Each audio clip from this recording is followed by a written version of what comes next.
Hello, everyone. My name is Jari Bolander, and I run marketing here at Sutro Connect. I wanted to thank you first for joining our webinar. I wanted to pop my face in so you could put a voice to a face or a name to a face or whatever people tend to do now that we've all been, on Zoom for the better part of 7 months.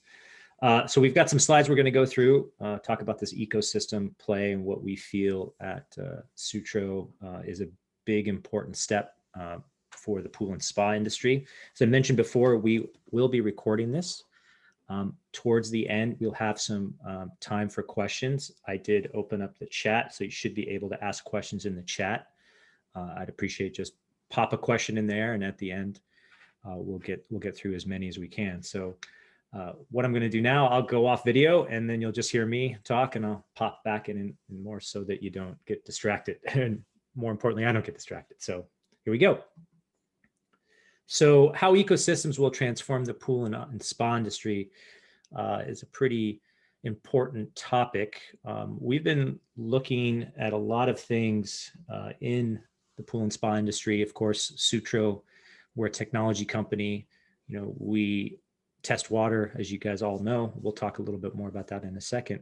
But we really are seeing this trend, and this trend is actually throughout the entire world, not just the pool and spa industry. And it's summarized pretty well by this cartoon, and this is by Tom Fishburne. If none of you know who he is, he's a cartoonist from Marketoonist. And he always says or shows things that are obvious in just super simple ways. And this actually really captures what we're going through right now in the pool and spa industry. Hopefully by the end of this webinar, you'll understand a little bit more about what your customers may need. And we're not saying that you don't understand their needs, but there's some trends in the world, as we all know, that are happening right now. And we hope that ecosystems, and if we build a smart water ecosystem in the pool and spa industry, that all of us will be able to participate and benefit. So as we all know, we're in the middle of COVID. Some parts of the country and some parts of the world are in various stages of COVID. But I saw this graph and I just wanted to showcase the acceleration of e-commerce and what we term Retail 3.0. Which we'll also talk about in this webinar as well. And so really there's been this cataclysmic event, this step function, the amount of people that are buying things online because they have to. There's really no other way around it. And so this trend is something that we're only going to see accelerate even more, even post-COVID. And this is important because ecosystems benefit, or rather a built-up ecosystem with e-commerce is a huge benefit to an industry. And so with that in mind, one of the kind of best quotes I've found about this sort of what this person deems day one versus day two thinking is that day two is stasis, which means status quo, do the same thing over and over again. Over time, if you don't change with the times, you'll be irrelevant. It'll be excruciatingly painful decline, and then obviously death, which is, of course, nothing to laugh about, but metaphorically, business goes away.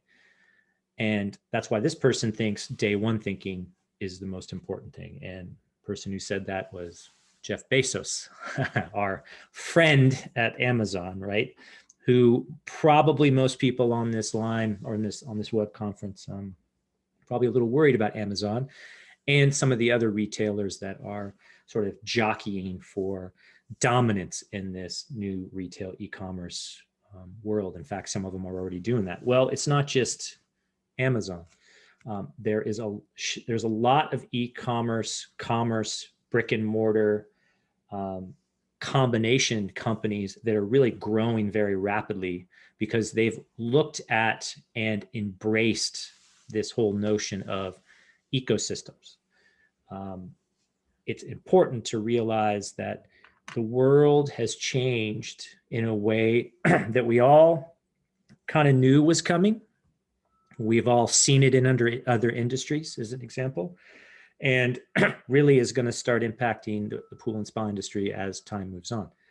Now, all of these retailers, you know, buck the trend of retail is dead. I mean, even Amazon has got brick and mortar stores because they know that people want convenience.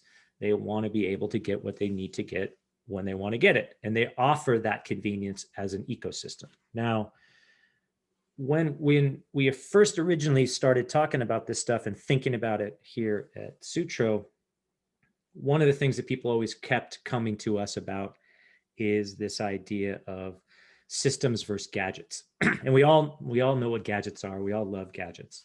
I mean, at least I do. And I know our sales guy Jim does as well. And so does Ravi, our CEO. But gadgets, they're like a tool. They don't really they can perform a task, but really you want to make sure that you have systems of gadgets that perform a skill. And we'll talk more about this sort of skill-based thing in a second. But, we all know about smartphones, right? Used to be that you actually made a phone call on a phone, shocking, right? That's something that I don't even really do nowadays because the smartphone now that I have in my pocket is pretty powerful.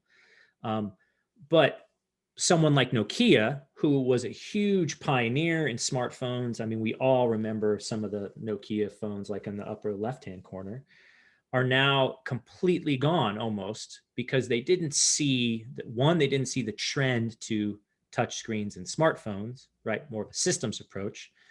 They just said, oh, you know what, we're going to do what we've always done. We're going to sell you a gadget. Now, that clearly doesn't work in the world anymore. And so nowadays, you've got your smart home control on your phone. So this is like an Apple phone, right? Or a smartphone. And all of those little boxes control something in your house because now your house is a system and all of these gadgets are connected through your smartphone. So now people just expect that. There is hardly a day that doesn't go by that, right, someone doesn't get an alert or a text or something on their phone telling them to do something or something happened or a news flash or whatever. And so all of these parts of gadgets, right, pull into this ecosystem.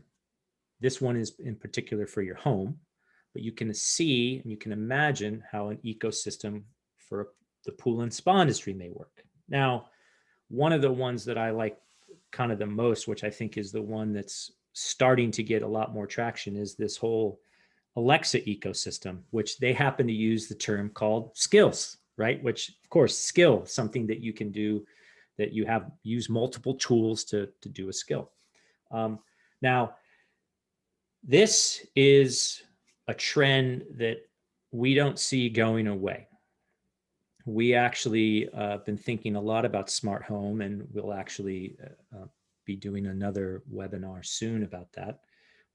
But it's important as a precursor to what would happen as systems get developed around Alexa, as an example, which is if everyone knows, speech recognition, little smart speaker that can interact with you and interact with your data, can interact with your home, etc. So keep that in mind as one example of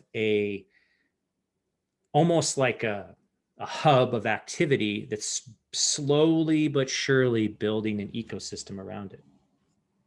Now, one of the things that a lot of people have been doing, pre kind of Alexa moving into the home, was this concept of if this, then that, which is a tool that connects all of your gadgets into a system, right? So if any of you know anything about smart homes, and if this, then that, you can build valuable skills to do things or build a system to make your life easier.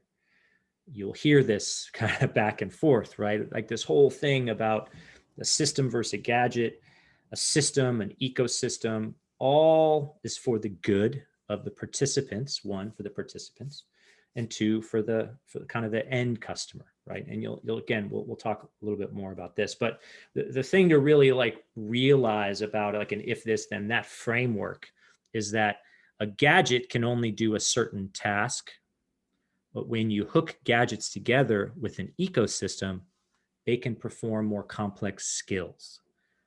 Very important to distinguish, because piecemeal tasks or gadgetry will never be as powerful as a group of gadgets that create a skill that then create an ecosystem.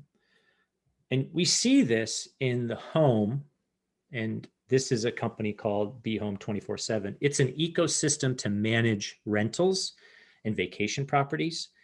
And literally, it's building everything around how to control all of these locks, cameras, sensors, this whole, again, gadgets connected into their ecosystem in order to provide a valuable skill or service, which in this case is managing apartment complexes, managing your rental, your Airbnb, or what have you. Now, you may think, well, this is for commercial applications, and of course they want to be more efficient with labor force and everything, but it's already starting to happen this way for people that are early adopters of smart homes, because this same functionality, right, will make our end customers in the pool and spa industry, a lot of people are already doing this, so they're only naturally going to want to do this with, right, their biggest chemistry experiment in the world, the water in their backyard pool. So with that said, we wanted to introduce this concept of a smart water ecosystem. This is something that we are working on at Sutro. We're not just, working on robots to test water or sync data to the cloud. We think more and more of ecosystems. And the reason why ecosystems, again, is important is because it's the system of gadgets pulled together to do a useful skill that benefits the whole, just like a normal natural ecosystem, right? There's checks and balances of a natural ecosystem. So keep that in mind as we go through this. So really, our industry is really centered around water. Pretty much the whole point is testing and treatment of water. Now, I know it's probably a little simplistic, because of course there's builders and there's pool professionals and all those important parts of the ecosystem. But when it comes right down to it, we're all about testing water. We want to keep water safe so that people can enjoy water. If someone's water is not safe, they won't use their pool, they won't buy our products. They'll say, oh, let's just fill the thing in, right? So really centered around water testing, and water treatment. That's the way we think of it. And all of these test kits are ways that people test water. Of course, there's the automated way, but really all of this kind of goes down to the fundamental flaw in gadgets and point solutions for managing a complex ecosystem of water. And that is, where's all your data, right? A lot of time, a lot of people in the industry, they have to write down all of the measurements for a report or whatever. But, paper reports get waterlogged, don't really, understand what it may mean. Of course, we all know that the local lifeguards is he really measuring the water? Is he really not measuring the water? How about your local pool tech? I mean, there's a lot of rich data that's not being captured to help build a better water, or more importantly, a better smart water ecosystem. So we see it as, you got to have data in order to make good decisions. If you have bad data or garbage data, you're going to get garbage results. And more importantly, all of this data is going to help everyone be better. So for us, we want to get rid of the wet paper records. And of course, we want to automate testing. And a lot of other people want to do that as well. So we look at a smart water ecosystem as a very comprehensive view of all the players that are in the pool and spa industry, from the service tech to equipment to distribution to the swimming pool. You're monitoring the owner of the pool store, the chemical OEMs, even the weather.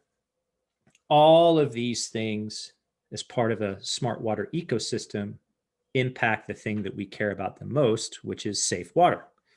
Clearly, if you've got problems with your water, each one of these things is going to need to be addressed. Now, of course, the smart home is sort of the umbrella over that.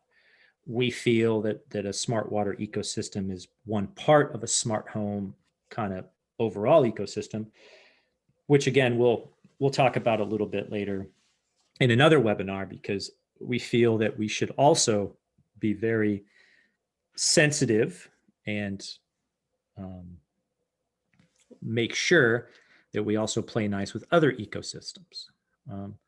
So, we as Sutro see that the future of water testing is going to be in an ecosystem approach where everyone in the ecosystem participates in solving the problem or the job to be done in this case, which is making water safe to use.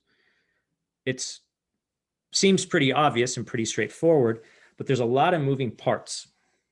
And all those moving parts are important to understand. But the most pressing issue that we see is how a smart water ecosystem and how the ecosystem around us there's a lot of pressure on it. And that pressure is coming from something called Retail 3.0.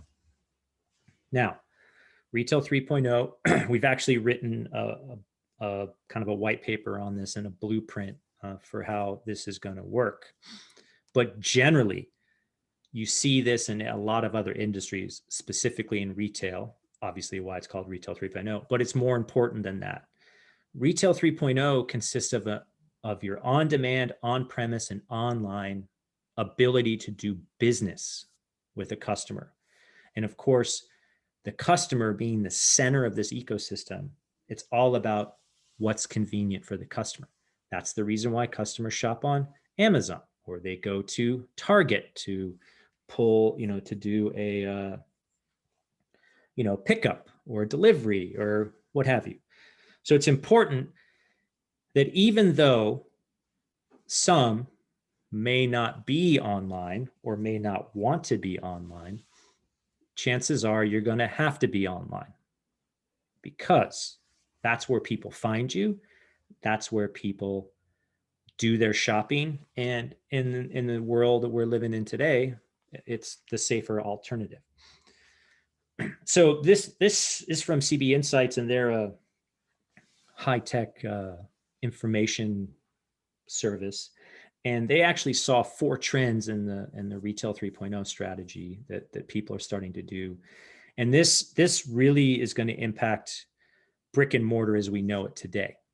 So if a lot of you have a brick and mortar store and you're wondering how all this stuff's going to come together, well, this is a pretty good model with some pretty good examples. So we're going to just go quickly through this, and then I've got some slides that kind of explain this in some more detail. But the 4 major ones are the store as a destination, stores fulfillment as a fulfillment center, a lot of data collection and a lot of in-store automation, and then localization, right? Local does mean a lot in this case.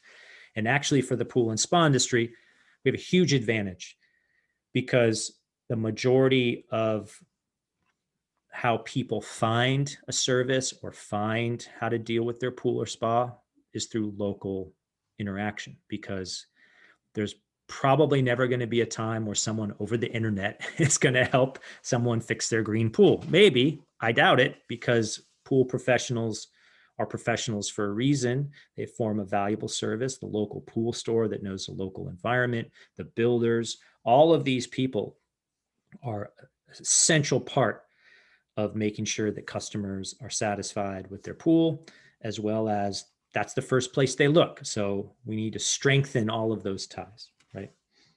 So trend number 1, the store as a destination. A lot of people right? When they merchandise their store, it's more of a warehouse retail. And, Costco has been a very good proponent of that. They've been very successful. But more and more people are looking for more of an experience.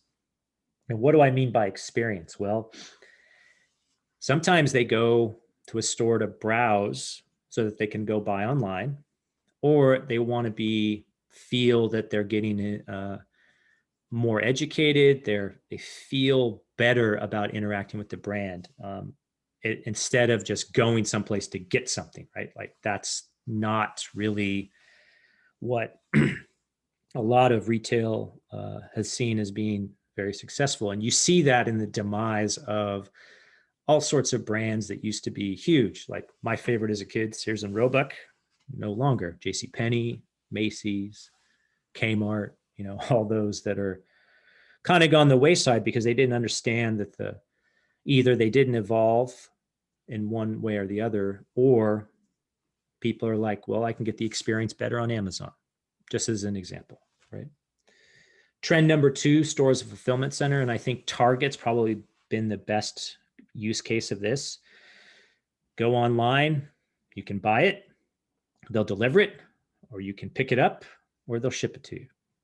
Again, it's all about convenience. I mean, the reason why Amazon has the Go stores, right? Why would an online retailer go brick and mortar? Well, clearly there must be something to brick and mortar, because they wouldn't be doing it if there isn't. And it is all to do about convenience. What are some of the things that you always need that you just can't get right away, right? And so for pool and spa retail, and even for professionals, right, this is a big component because it's hard to ship chemicals.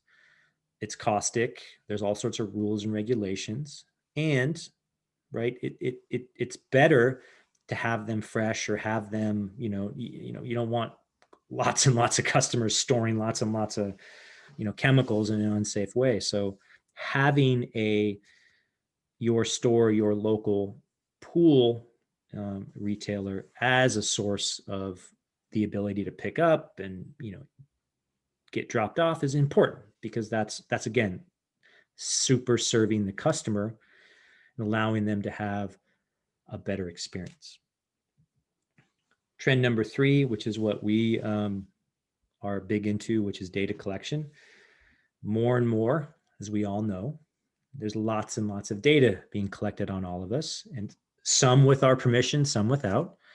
But people generally are pretty okay with knowing their preferences and how they shop, giving recommendations. I mean, one of the big things that we found is that our treatment recommendation engine, which is chemical agnostic, use whatever chemicals you want, is a huge thing for customers, because they really appreciate the fact that they get choice, right? And that's important. What I think a lot of people misinterpret or think is a bad thing is, the ability of a choice, right? Dominating the whole thing and like shoehorning people into certain things. Well, in the retail 3.0 world, that just can't happen. There's always going to be an alternative. And really, customers are going to start going down to what's more convenient, what's helpful, what's their experience like. Are you, helping them be better? What jobs are you solving for them? What problems and tasks, right? And it's important to realize that, because in the old like retail 1.0, retail 2.0 model, well, actually retail 1.0 model, where you couldn't order anything online, you were just sort of beholden to your local, hardware store or grocery store. You couldn't go anywhere, right? So you had a captive market. And then retail 2.0 was like online, like, oh, now I can buy stuff online. Oh, it's okay. It's not so convenient. I can't get fresh produce or whatever. Still, local retail had a kind of a stronghold. And then now retail 3.0, where basically everything is within 8 hours almost, or even within a day. You now have to start competing on service, convenience, as well as the overall experience. Data is a huge part of that. Trend number 4, localization. We all know that the pool and spa season's different in the north than it is the south.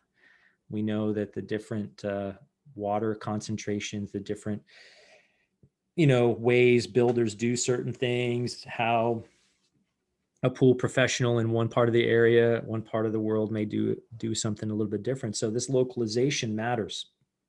It's part of the reason why, even though there's a huge online presence, there's all these massive companies you could buy stuff from, that the local pool store and pool professional still matter. And they matter because, again, like I said before, someone ain't going to be able to debug your, for technical term, debug your green pool based in Silicon Valley. And if you're in Austin, Texas, right? You need, one, you need a local professional, and two, they may even have to come out. This is especially important when you open and close your pool, right? We've also seen this where, yeah, there may be some people that do DIY during the season, but opening and closing is a bit tricky, cumbersome, or a pool pump goes out, or things need to be replaced, or something gets corroded. Like, that local tie, that local connection is really important, and I think not championed enough. And I think a smart water ecosystem or a pool and spa ecosystem can really champion that. At the end of the day, all of us want to compete and provide products and services to customers that want to buy them. And ultimately, the better company shall prevail. But more importantly, that whole ability to do that is super important. So just one thing that I think it makes the pool and spa industry unique, other than there's some other industries that this localization just doesn't matter, right? And so the last trend we'll talk about on the Retail 3.0 trend has to do with this local to global trend. We all know that local and global trends kind of tick and tie. They go kind of back and forth. That's important to realize, because what may be a local trend today may be a global trend tomorrow, or what may be a global trend in another industry may be a local trend in your neck of the woods. And so we always need to innovate and think really hard about how that will impact our industry. And that's one of the reasons why we're pretty keen here at Sutro to figure out this smart water ecosystem. And again, not just be a gadget you throw in your pool, but really be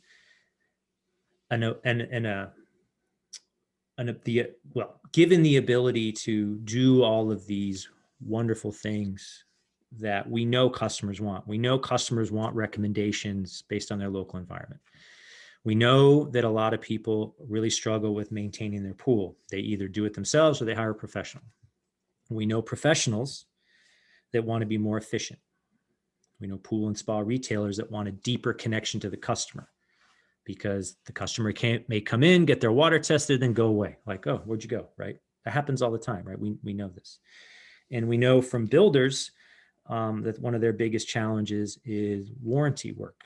The startup of a pool is critical, especially if it's a finish, a plaster finish, or some of these other finishes. It's super important that first month be done properly. And sometimes it's done properly, sometimes it's not. But again, this is for the benefit of everyone, right? No one wants to have their brand new pool unusable. So again,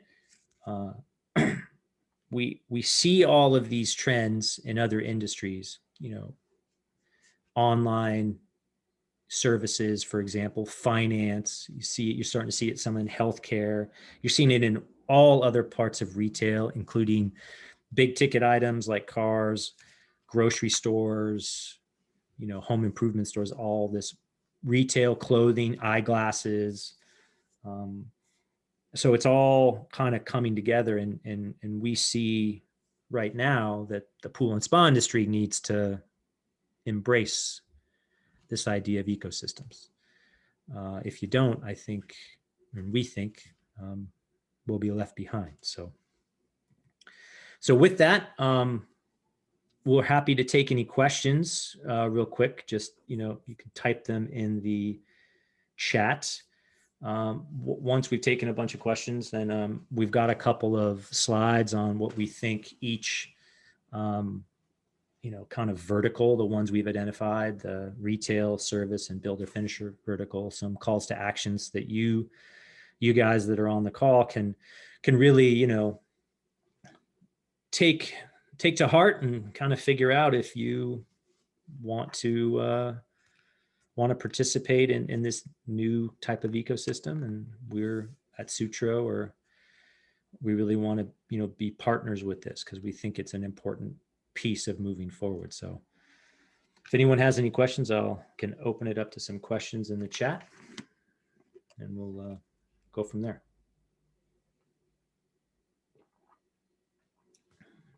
As I take a drink of water. A lot of talking, a lot of me talking.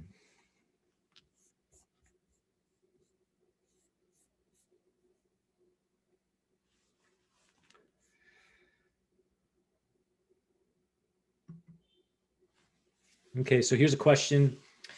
Do you see Sutro plugging into other home service monitoring and equipment monitoring ecosystems? Yes, we do.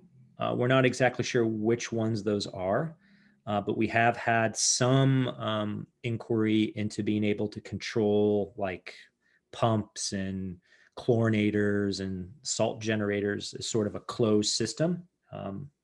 So we do see that could definitely be something to look into.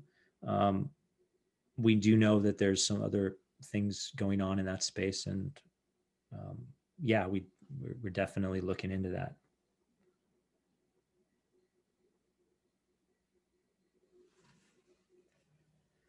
So there's another one that just says, from a pool tech perspective. I guess still formulating the question.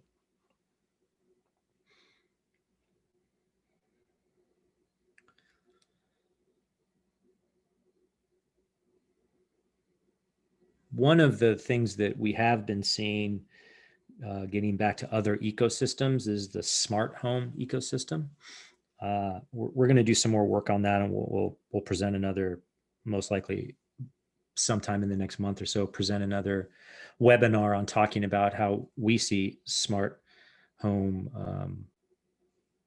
smart home ecosystems as really a way to plug into, as someone mentioned. Here we go. So benefits for a service company, because many see this for only as a DIY homeowner device. And that's actually a really good question.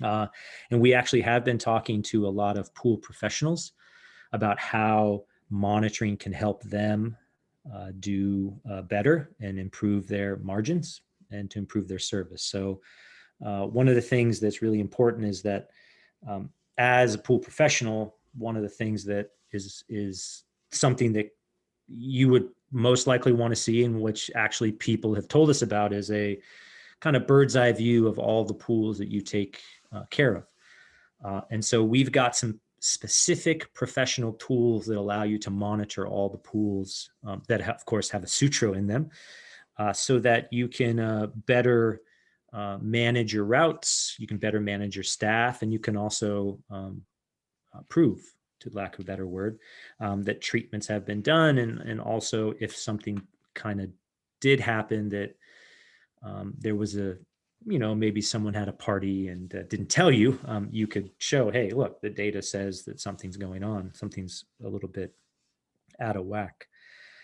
We've also, as part of our smart water ecosystem, are developing other products that allow you to leverage the equipment you already have. As an example, Lamont's Spin Lab or Spin Touch. We have a Spin Doctor product that allows the data to sync to the cloud. So not only can you use the equipment you already have, but if you do have Sutro's in your client's pools, you can see a bird's eye view of all of the testing that's been done, as well as consistency and recommendations. We do know that depending on the chemicals you have on hand, maybe some, you probably have consistent chemicals, but the chemicals that you as a pro want to use, our recommendation engine will allow you to, one, use them, and two, be consistent among all of the treatments, which again, having that record of what's happening, what's going on, what's the trends are, easily pulled up so that you can then, again, if there's going to be a big weekend, or there's going to be a big rainstorm, or something's changed, you'll know. So we see this as a big benefit to pool pros and helping them manage not only their business, but improve customer service and really optimize what they're doing.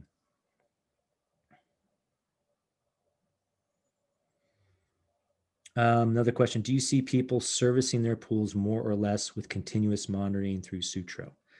Well, that's actually a really great question. We don't have any concrete data on this, but we do know that the more you test, the more information you have to make better judgments. And so instead of potentially having the, shock and awe type scenario where someone's pool is way out of whack because, either didn't get properly treated or they had a big party or whatever, we see it as more of a consistent treatment protocol and process, and as well as being able to say, hey, look, we're keeping this in a good range, and we need to either do more or less. And it could be in some cases,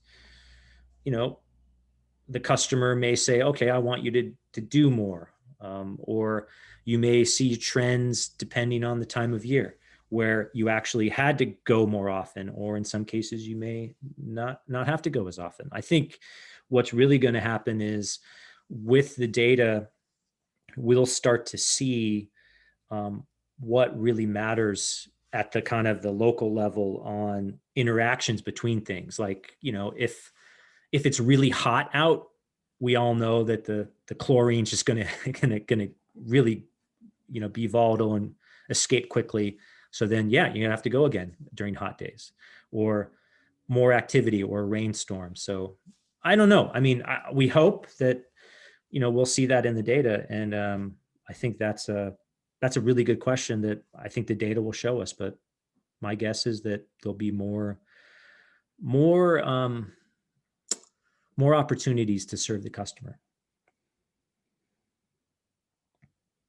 Okay, here's another one. Let's say the service company owns the device and leases it out to a client or provides it as part of the service. How is the device re-registered or reassigned when the client using the device changes? Okay, that's actually a really good question. So if you do, as a service provider, pool professional, have a client, and then they no longer your client, and you want to reuse the Sutro, then you'd have to, we would have to recalibrate it. And what we mean by recalibrate it is we'd have to know the pool dimensions, etc. You can do that through our portal, our Pro portal. So you can move them. We don't have the ability to move them month to month, because we want to see the trends. But if you have say a customer that's been your customer, and then they say, oh, they no longer want to be your customer, you pull out the unit and you have a new customer,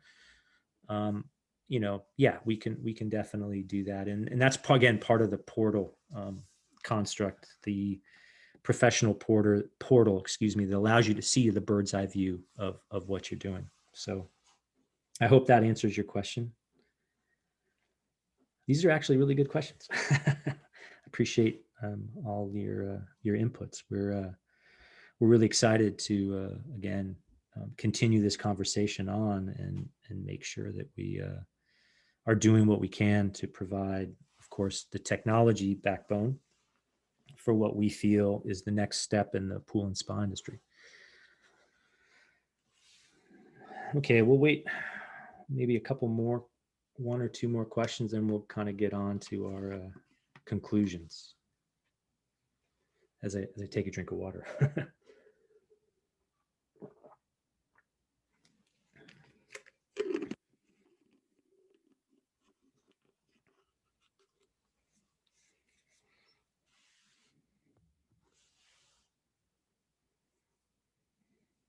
So here's another one: LSI calculator connection to apps like Skimmer, Pay the Pool Man, etc. Yes. So we do have an API, application programmer interface, program interface, excuse me, that through partnerships we're going to make available so that you can again build this ecosystem.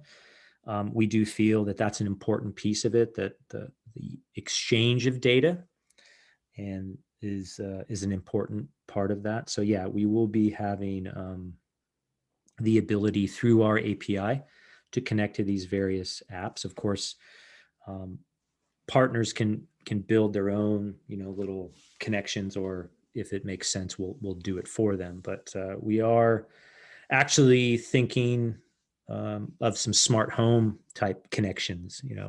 One of which I showed you a little bit about Alexa. So we may be working on something like that. But yeah.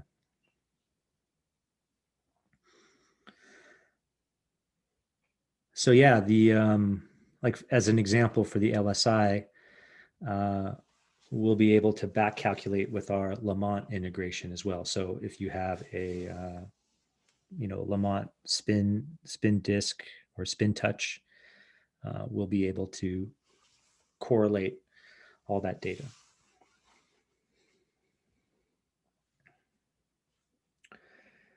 Okay, let's wait maybe one more question, and then we'll get on to some of the things that we think that call to actions, I guess. Okay. Let me. So some calls to action. So if you're in the pool and spa retail industry, one of the things that we've seen is that really content marketing or being useful to the customer, which we know everyone already is, but having more of a presence online. And this doesn't need to be your own thing, but really being that source of expert knowledge.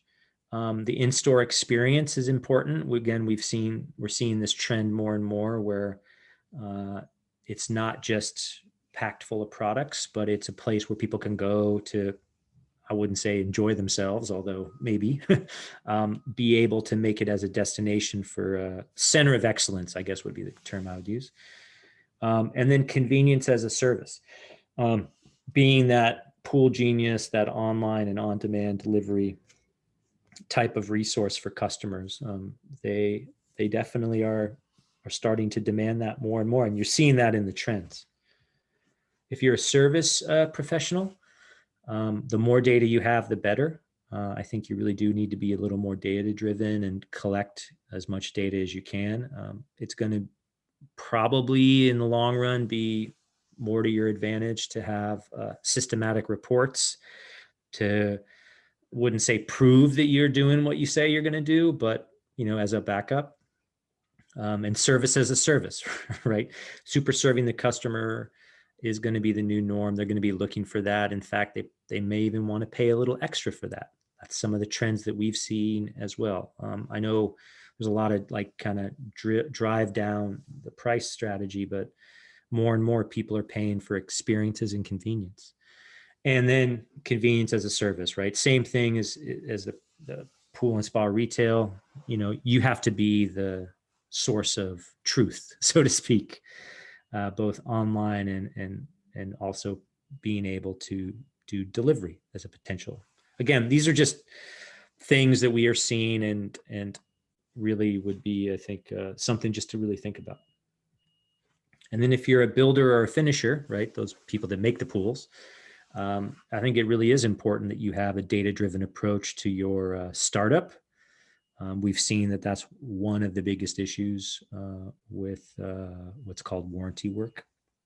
And so having an automated way to measure that and make sure it's okay and send people out when you need to Giving them a customer a gift, setting them up for success, being part of an ecosystem, providing that feedback, which I'm sure a lot of builders do. And in fact, I know a lot of builders do, but really making that more systematized so that that's sort of the kind of the expectation that like rises everything up to a level of where, to a level of where people really are like, wow, this experience is so great. I'm going to tell all my friends. And then of course, coordinating with your partners, right? We all know that this is important that we all work together, because not all of us have all, the same kind of skill set, as well as, this is a locally driven type of industry. So it's important that we share as much as we can, and as well as, be there for each other and make this smart water ecosystem a reality. So that's it. That's all we got to say on that for today. Thank you so much for your time and your attention. We will be posting the video and some additional notes, and we'll send you guys out a link. If you want to know more about Sutro, right, visit mysutro.com for more information. You can also contact myself or Jim, or Ravi, any one of the three of us, which will send out a note after this if you have any questions. But really, why we wanted to do this and why we wanted to all come together is we really feel that building a smart water ecosystem is going to be good for everyone. Don't see any way around not being able to share and help our industry grow, especially given what's going on and the retail 3.0 challenges that people are facing. And some people are rising to the occasion, and then some people aren't, but we want to be the ones that help everyone rise to the occasion. So thank you so much for listening, and we'll be in touch.